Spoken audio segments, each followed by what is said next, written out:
నమస్తే, welcome to leader. Andhra Pradesh రాష్ట్ర మంత్రిగా, మైలవరం నియోజకవర్గ ఎమ్మెల్యేగా 5 ఏళ్ల పాటు తన సేవలు అందించారు దేవినేని ఉమామహేశ్వరరావు గారు. సో ఈరోజు మైలవరంలో ప్రచార నిమిత్తం ఆయన బరిలోకి వెళ్తున్నారు. సో ఈ 5 ఏళ్ల పాటు మంత్రిగా ఇరిగేషన్ ప్రాజెక్ట్స్తో పాటు తన నియోజకవర్గానికి ఎటువంటి అభివృద్ధి కార్యక్రమాలు తెచ్చారు, మరి ప్రస్తుతం ఎన్నికల బరిలో ఉన్నారు కాబట్టి ప్రజలకు ఎటువంటి హామీలతో వాళ్ళు ముందుకు వెళ్తున్నారు, ఆయన్నే అడిగి తెలుసుకునే ప్రయత్నం చేద్దాం. నమస్కారం ఉమామహేశ్వరరావు గారు. రైట్, నవ్యాంధ్రలో మంత్రిగా 5 ఏళ్ల పదవీ కాలం ఎంతవరకు తృప్తినిచ్చింది? ముఖ్యంగా మీ శాఖ పనితీరు పట్ల మీరు ఎంతవరకు సంతృప్తి వ్యక్తం చేస్తారు? చాలా సంతృప్తిగా మళ్ళీ 5వసారి ప్రజల ముందుకు వెళ్తున్నాను. 1994లో స్వర్గీయ దేవినేని వెంకటరమణ ఒక రాజకీయ సంచలనంగా, ఒక కార్యకర్తగా, ఒక నాయకుడిగా, ఒక ఎమ్మెల్యేగా, ఒక విద్యాశాఖ మంత్రిగా ఒక బలమైన ముద్ర నందిగాం ప్రాంతం మీద వేశారు. ఆయనతో పాటు ఆయన సోదరునిగా, ఒక కార్యకర్తగా కలిసి పనిచేశాను. రమణ గారు మరణం తర్వాత చంద్రబాబు నాయుడు గారు నా మీద ఈ బాధ్యతను పెట్టారు. ప్రజల ఆశీర్వాదంతో, కార్యకర్తల ఆశీర్వాదంతో నందిగాం శాసనసభ్యుడిగా 1999లో నా రాజకీయ ప్రస్థానం ప్రారంభమైంది.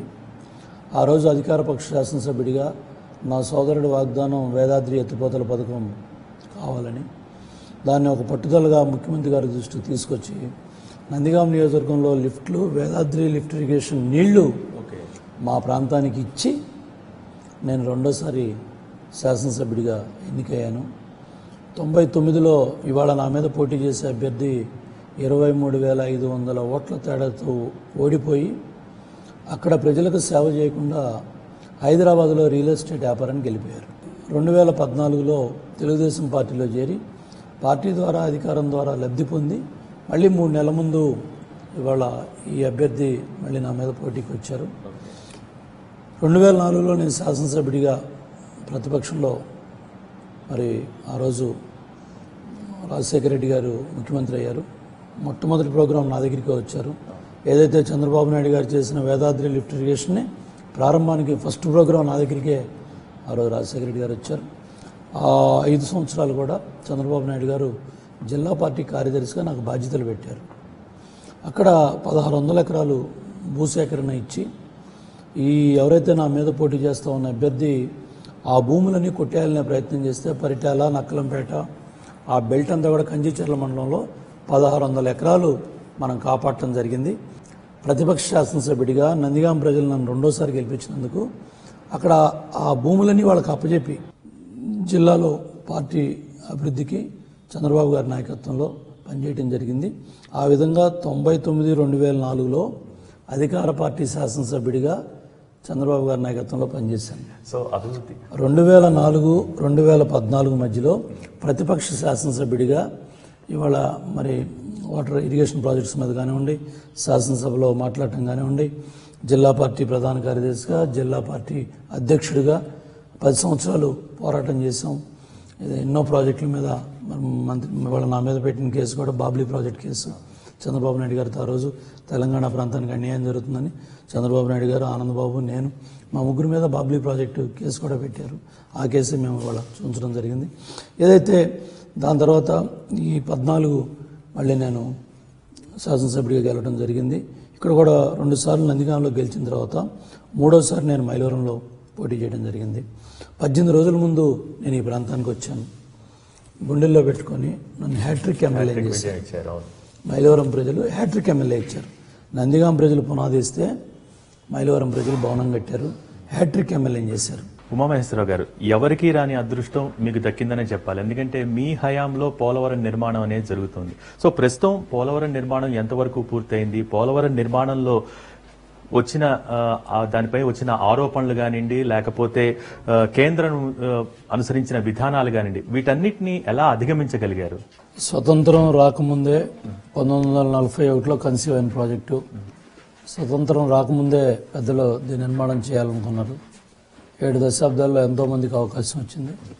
చేయలేని పని ఈరోజు ముఖ్యమంత్రి చంద్రబాబు నాయుడు గారు ఒక అకుంఠిత దీక్షతో, పట్టుదలతో ఈ రాష్ట్రం విభజన జరిగిన తర్వాత ఆయన ప్రమాణ స్వీకారం చేయకముందే 7 ముంపు మండలాలు ఆంధ్రప్రదేశ్ భూభాగంలో కలపకపోతే నేను ముఖ్యమంత్రిగా ప్రమాణ స్వీకారం చేయనని పట్టుబట్టి ఏదైతే 2014 జూన్ 2 రాష్ట్ర విభజన అధికారపూర్వకంగా జరిగిందో ఆనాటి నుండి మన భూభాగంలో చేరటం వల్ల పోలవరం కళ సాకారం అయింది. పోలవరం కళ సాకారం అవటం వల్ల ఈరోజు 68% పనులు పూర్తయ్యాయి. ప్రతి సోమవారం పోలవరంగా 80 వారాలు ప్రతి సోమవారం పోలవరంగా రాష్ట్రంలో 62 ప్రాజెక్టులను కూడా పరిగెత్తించడానికి ఆయన చేసిన పట్టుదల 73,000 కోట్లు ఖర్చు పెట్టడం, ఇవన్నీ కూడా నవ్వుతున్న భవిష్యత్. మనకు రావాల్సిన డబ్బులు 4,500 కోట్లు రిలీజ్ చేయకుండా ప్రధానమంత్రి కార్యాలయం నరేంద్ర మోడీ గారు ఏకపక్షంగా ఇవాళ ఆంధ్రప్రదేశ్ బాగుపడుతుంది, పోలవరం ప్రాజెక్టు అయితే 13 జిల్లాలు బాగుపడతాయి, జాతీయ ప్రాజెక్టుగా పార్లమెంట్లో చట్టం చేయబడి ఉంది. కంపల్సరిగా కేంద్ర ప్రభుత్వం ప్రతి నయా పైసా ఇవ్వాలి. కానీ మోడీ గారు ఆంధ్రప్రదేశ్ రాష్ట్రం ముందుకెళ్తుంది. నరేంద్ర మోడీ గారికి ఏంటంటే ఆయన నర్మదా ప్రాజెక్టులో ఆయన ఇబ్బందులు ఉన్నాయి, ఆ ఇబ్బందులు ఆయన పడ్డ ఇబ్బందులు మేము పడాలి, ఆంధ్రప్రదేశ్ ముందుకెళ్ళకూడదు. జాతీయ హోదా ప్రాజెక్టును పక్కన పెట్టారు. పోలవరం మీద ప్రధానమంత్రి కామెంట్ చేస్తూ ఉన్నాడు. కేంద్ర ప్రభుత్వ సంస్థలో అత్యున్నతమైన ప్రాజెక్టుగా బెస్ట్ ఇంప్లిమెంటేషన్ ప్రాజెక్టుగా మాకు అవార్డు ఇచ్చారు. గిన్నిస్ బుక్ ఆఫ్ వరల్డ్ రికార్డులో హైయెస్ట్ ఏదైతే maximum pouring in 24 hours award వచ్చింది, కంటిన్యూస్ పోరింగ్ కింద అవార్డు వచ్చింది. ఈ విధంగా దేశంలో ప్రపంచంలో కాంక్రీట్ పోరింగ్లో పోలవరం ఇరిగేషన్ ప్రాజెక్టుకి గిన్నిస్ బుక్ ఆఫ్ వరల్డ్ రికార్డులో అవార్డ్స్ వచ్చాయి. తర్వాత రాజధాని నిర్మాణం జరగట్లేదనో లేకపోతే పోలవరం నిర్మాణంలో అవకతవకలు జరుగుతున్నాయనో ఇటువంటి ప్రచారం అంతా జరుగుతున్న తరుణంలో ఎంతవరకు మీరు ఎన్నికల ప్రచారానికి ప్రజల వద్దకు వెళ్ళినప్పుడు లేదు ఇది వాస్తవం, రాజధాని నిర్మాణం జరుగుతోంది, పోలవరం సక్రమంగా పూర్తవుతుంది అనుకున్న లక్ష్యానికి ఎంతవరకు ప్రజల్లోకి తీసుకెళ్లగలుగుతున్నారు మీరు? ఆంధ్రప్రదేశ్ అంటేనే ఏపీ అంటేనే A for Amaravati, P for Polavaram. ఇవాళ 11 లక్షల మంది సామాన్య రైతులు, రైతు కూలీలు వీళ్ళంతా పోలవరం వెళ్ళొచ్చారు. ఈ రాష్ట్ర ప్రతిపక్ష నాయకుడు తప్ప లక్షలాది మంది ప్రజలు పోలవరం ఇరిగేషన్ ప్రాజెక్ట్ చూసొచ్చారు. ఈ వాస్తవాలు ఒప్పుకోవాల్సి వస్తుందని, వాస్తవాలు బయటకు వస్తాయని జగన్మోహన్ రెడ్డి నేను చాలాసార్లు ఛాలెంజ్ చేశాను. పోలవరం ఇరిగేషన్ ప్రాజెక్టు రా, నేను కూడా వస్తా, అక్కడ పునాది లేవలేదన్నావు, వాస్తవాలు ఏంటో ప్రజలు చెప్తారంటే ముఖం చాటేశాడు. అట్లాగే అమరావతిలో ఇటుక పెట్టలేదన్నాడు. 50,000 కోట్ల పనులు జరుగుతున్నాయి. ఇవాళ ప్రపంచ స్థాయి అద్భుతమైన రాజధాని నిర్మాణం జరుగుతుంది. మన అసెంబ్లీ కానీ, మన హైకోర్టు కానీ, మన సెక్రటరియట్ కానీ, ప్రపంచం రేపు ఎవడైనా తాజ్మహల్ చూడటానికి ఎవరైనా వస్తున్నారో అదేవిధంగా అమరావతి చూడటానికి, పోలవరం ఇరిగేషన్ ప్రాజెక్ట్ చూడటానికి మన కృష్ణానది మీద పవిత్ర సంగమం దగ్గర ఇబ్రహీంపట్నం మైలవరం నియోజకవర్గంలో 580 అడుగుల ఎత్తులో కూచిపూడి ఐకాన్ బ్రిడ్జ్ ఎల్ఎన్టీ సంస్థ 1,400 కోట్లతో నిర్మాణం చేస్తూ ఉంది. అదొక టూరిస్ట్ పాయింట్ అవుతుంది. ఆ విధంగా కృష్ణా, గుంటూరు జిల్లాలకి అది అనుసంధానం అవుతుంది. అమరావతికి మా మైలవరం నియోజకవర్గం, ఇబ్రహీంపట్నం, పవిత్ర సంగమం గేట్ వే ఆఫ్ అమరావతి అవుతుంది. ఉమా గారు, ఇక్కడ ఒక విషయం ప్రస్తావించాలి. మీరు ఇరిగేషన్ మంత్రిగా పనిచేస్తున్నారు కాబట్టి పదే ఒక విషయం అయితే వైఎస్ఆర్సీపీ అధినేత జగన్ చెప్తూ ఉన్నారు. 80% ఆఫ్ ఇరిగేషన్ కి సంబంధించి కెనాల్స్ కానీ ఇవన్నీ రాజశేఖర రెడ్డి హయాంలోనే పూర్తి అయిపోయినాయి. కేవలం 20% ఈ రోజు పూర్తి చేసి టీడీపీ క్రెడిట్ తీసుకునే ఇది చేస్తోంది అని, దానికి మీరు ఇచ్చే సమాధానం ఏంటి? జలయజ్ఞం ధనయజ్ఞం చేసి భ్రష్టు పట్టించారు. ఇరిగేషన్ వ్యవస్థను భ్రష్టు పట్టించి కమిషన్లు కక్కుతిపడ్డారు, మట్టి పనులు చేసి దోచుకున్నారు. మేము వచ్చిన తర్వాత సీనియర్లు, మేధావులు, రిటైర్ అయిన పెద్దలందరినీ కూడా రాష్ట్రం 13 జిల్లాలు తిప్పి జీవో నెంబర్ 22, జీవో నెంబర్ 63 ఇచ్చి ఏదైతే పెండింగ్ ఉన్న పనులన్నీ కూడా ఒక పద్ధతులకు తీసుకొచ్చి, పట్టిసీమ అనేది ఒక ఇన్నోవేషన్, చంద్రబాబు నాయుడు గారి ఇన్నోవేషన్ అది. ఆ పట్టిసీమ ప్రాజెక్టు దండగన్నాడు జగన్మోహన్ రెడ్డి గారు. పట్టిసీమ పండగైంది. వాళ్ళ 44,000 కోట్లు కృష్ణా జిల్లా ఆదాయం పెరిగింది. ఈ నీళ్లు అటు శ్రీశైలం దగ్గర నుంచి తెలుగంకి ఇచ్చాం, హంద్రీనివాకి ఇచ్చాం, గాలేరు నగర్కి ఇచ్చాం. ఈ రోజుకి కూడా కర్నూలుకు నీళ్ళు వెళ్తున్నాయి, చిత్తూరుకు నీళ్ళు వెళ్తున్నాయి, అనంతపురానికి నీళ్ళు వెళ్తున్నాయి. ఇవాళ 2,500 అడుగుల ఎత్తులో ఉన్న కుప్పానికి నీళ్ళు ఇచ్చాం. రామారావు గారు 30 ఏళ్ల క్రితం హిందూపురంలో శంకుస్థాపన చేశాడు, హిందూపురానికి నీళ్ళు ఇచ్చాం. మడకసిరికి ఇచ్చాం, రాప్తాడికి ఇచ్చాం, పెనుగొండకి ఇచ్చాం, తమ్మళ్ళపల్లికి ఇచ్చాం, మదనపల్లికి ఇచ్చాం, పలమనేరుకి ఇచ్చాం, కుప్పానికి వెళ్ళినాయి. రేపు రాబోయే రోజుల్లో పులివెందులకి అందరికన్నా ముందు ఇచ్చాం. ఎందుకంటే మా సతీష్ కుమార్ రెడ్డి గడ్డం పెంచాడు, నీళ్ళు ఎట్టాకు రావని.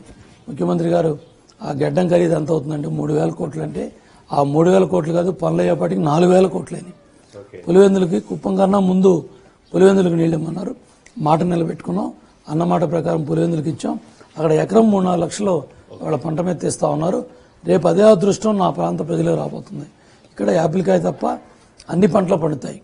ఈ పంట మార్పిడి చేసి రేపు రాబోయే రోజుల్లో హార్టికల్చరు ఏదైతే పళ్ళ తోటలు ప్లస్ మొక్కలు రకరకాలై డెవలప్ చేసి ఇక్కడ నుంచి మేము ఎన్టీఆర్ అంతర్జాతీయ విమానాశ్రయం గన్నవరం గంటలో వెళ్ళిపోతాం. అలా గంటన్నరలో బందర్ పోర్టుకి వెళ్ళిపోతాం. బందర్ పోర్టు కూడా వచ్చే సంవత్సరం ఓడొస్తుంది.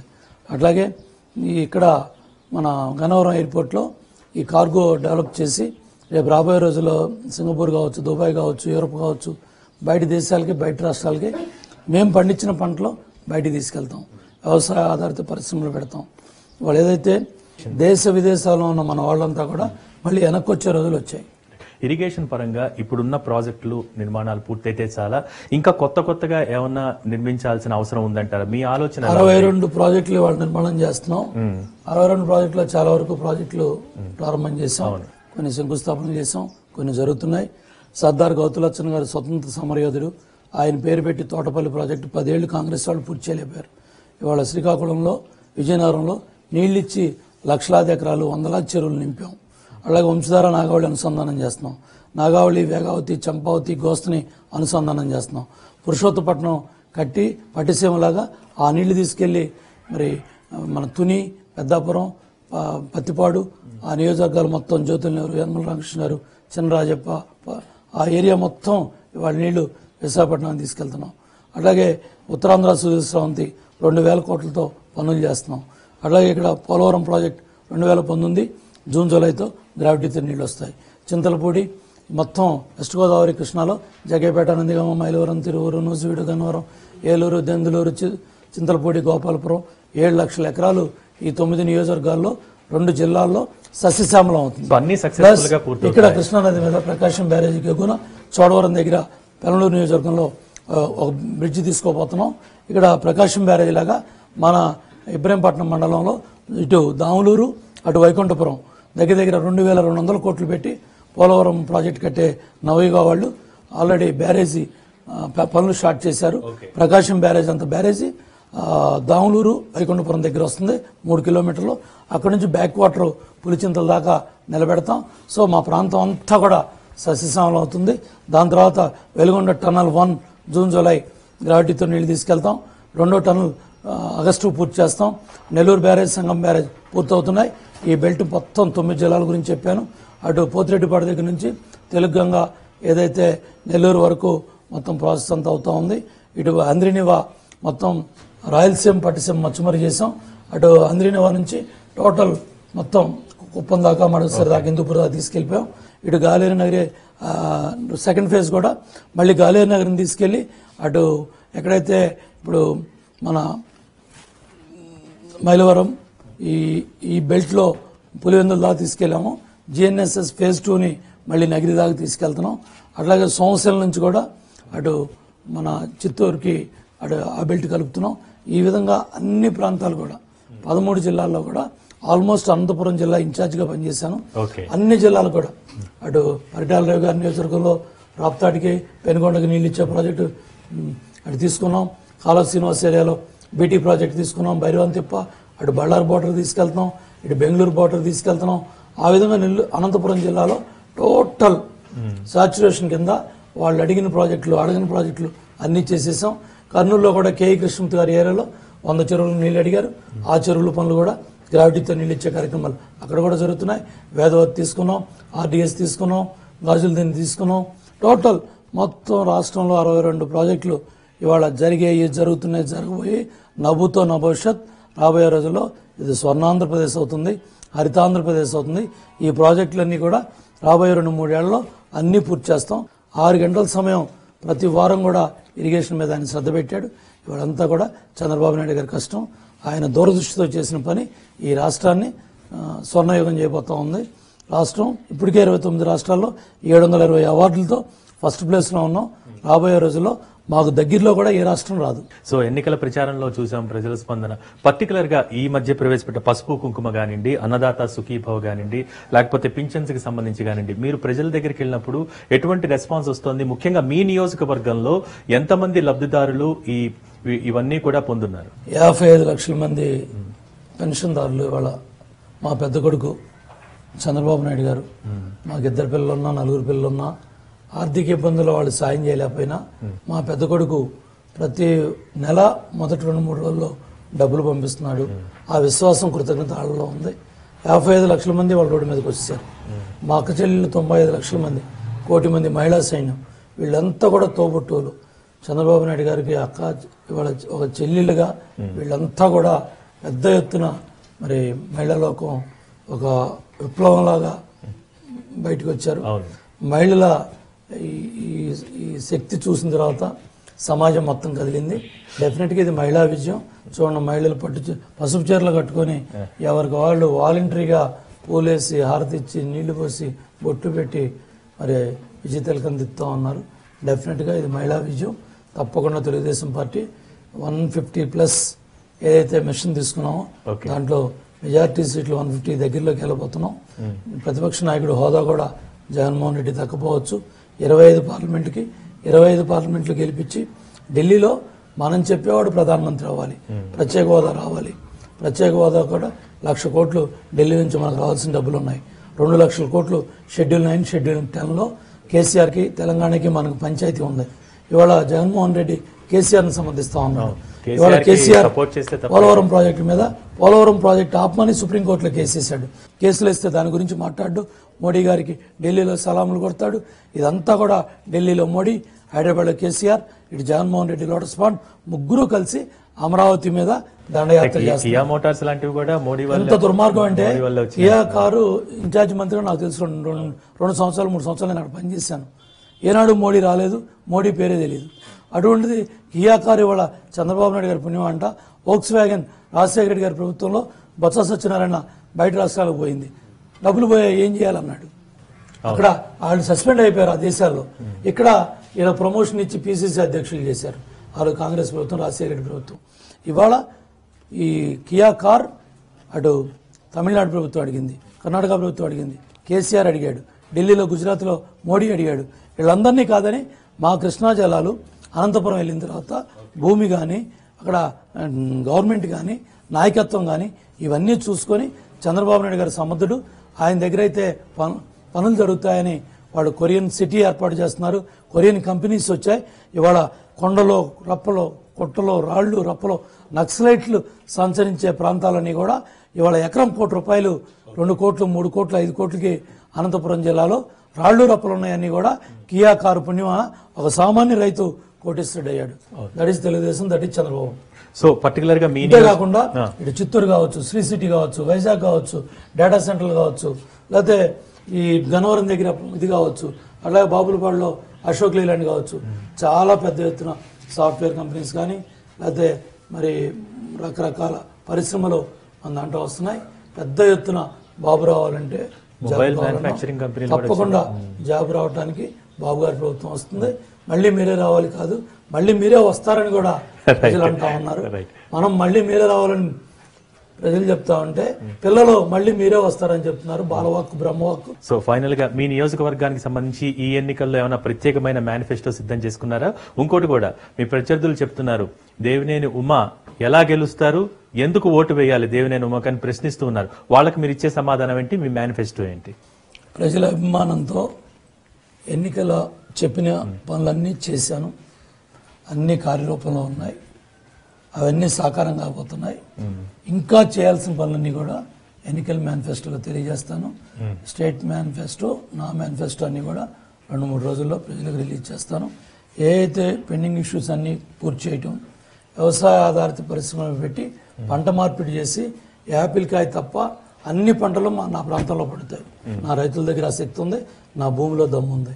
సో నేను చేయాల్సిందల్లా కూడా రేపు రాబోయే రోజుల్లో ఈ ఆధునిక సాంకేతిక పరిజ్ఞానాన్ని రైతాంగానికి ఇచ్చి వాళ్ళు వేసే పంట మార్పిడి, పంట ఖర్చు తగ్గాలి, పెట్టుబడులు తగ్గాలి, దిగుబడులు పెరగాలి, ప్లస్ బయట రాష్ట్రాలకి బయట దేశాలకి ఎగుమతి చేసే శక్తి సామర్థ్యాలు మా రైతాంగానికి రావాలి. దాన్ని నేను ఈ యువతని ముందుకు తీసుకెళ్లి వ్యవసాయ శాస్త్రవేత్తలు కానీ రకరకాల ఎన్జిఓస్ని కలుపుకొని రైతు కూలీ క్షేమంగా ఉంటే వ్యాపారం నడుస్తుంది. గ్రామంలో సంపద వస్తే పట్టణంలో వ్యాపారాలు నడుస్తాయి. సో అంతా లింక్ అంతా కూడా వ్యవసాయ ఆధారిత పరిశ్రమలు 70 మంది మేము వ్యవసాయం మీద ఆధారపడినాం. డెఫినెట్గా వ్యవసాయాన్ని పండగ చేస్తాం. సో చంద్రబాబు ఒక టార్గెట్ పెట్టారు, గెలవటం సీటు గెలుచుకోవటమే కాదు ఖచ్చితంగా మెజారిటీ ఎక్కువ రావాలని. దానికి సిద్ధంగా ఉన్నారా? ప్రధానంగా పేదవాడు కోరుకునేది ఒక ఇళ్ల స్థలం ఇచ్చి ఇల్లు కట్టమని కోరుతున్నాడు. డెఫినెట్గా ప్రభుత్వం పాత బకాయిలు రద్దు చేస్తుంది. ఇళ్ల స్థలం ఇచ్చి ఇల్లు కట్టి ఆ పిల్లవాడికి చదువు చెప్తే రెసిడెన్షియల్ స్కూల్స్ తీసుకొస్తున్నాం. ఎడ్యుకేషన్ డిపార్ట్మెంట్ ఇంకా పెద్ద ఎత్తున మరి సామాన్యుడు కూడా మన కళాశాలకు వచ్చే పరిస్థితులు తీసుకొస్తాం. డెఫినెట్గా సాంకేతిక విద్యలు కూడా ఇంకా పెద్ద ఎత్తున ముందు తీసుకెళ్తాం. పేదవాడు, ఇది సమాజమే దేవాలయం, పేదవాళ్లే దేవుళ్ళు అన్న పార్టీ మా తెలుగుదేశం పార్టీ. స్వర్గీయ నందమూరి తారక రామారావు గారు పార్టీ పెట్టి 37 ఏళ్ళైంది. డెఫినెట్గా ఆ సిద్ధాంతం అదే లైన్లో చంద్రబాబు నాయుడు గారు ముందుకు తీసుకెళ్తున్నారు. డెఫినెట్గా సో ప్రజలు గెలిపిస్తారు. అధికారంలోకి వచ్చిన తర్వాత మళ్ళీ అదే శాఖ కోరుకుంటారా? మీ ఆలోచనలు ఎలా? ప్రజల ఆశీర్వాదం, చంద్రబాబు నాయుడు గారు ఆశీస్సులు. ఎందుకంటే మొదటి నుంచి నీటిపారుదల మీద బాగా ఎక్కువ స్టడీ చేస్తున్నారు, ఒక రైతు కుటుంబం నుంచి వస్తున్నారు కాబట్టి దానికి సంబంధించి తప్పకుండా ముఖ్యమంత్రి గారి ఆశీస్సులతో, ప్రజల ఆశీర్వాదంతో, మైలవరం ప్రజల ఆశీస్సులతో ఈ స్థాయికి వచ్చాను. నందిగాం ప్రజలు 2 సార్లు గెలిపించి పునాది వేశారు. మైలవరం ప్రజలు 2 సార్లు గెలిపించి భవంతి కట్టారు. డెఫినెట్గా 5వ సారి వాళ్ళ ఆశీర్వాదం కోసం ముందుకెళ్తున్నాను. డెఫినెట్గా ప్రజల మీద నమ్మకం ఉంది నాకు, ప్రజల మీద విశ్వాసం ఉంది నాకు. ప్రజలతో కలిసి తిరిగాను, ప్రజలతో కలిసి ఉన్నాను, ప్రజలతోనే కలిసిపోతాను. Thank you very much Uma garu. All the very best. Thank you so much. So చూసారుగా, ఇది ఇవాల్టి లీడర్. మరో లీడర్తో మళ్ళీ కలుసుకుందాం. Stay tune to NTV.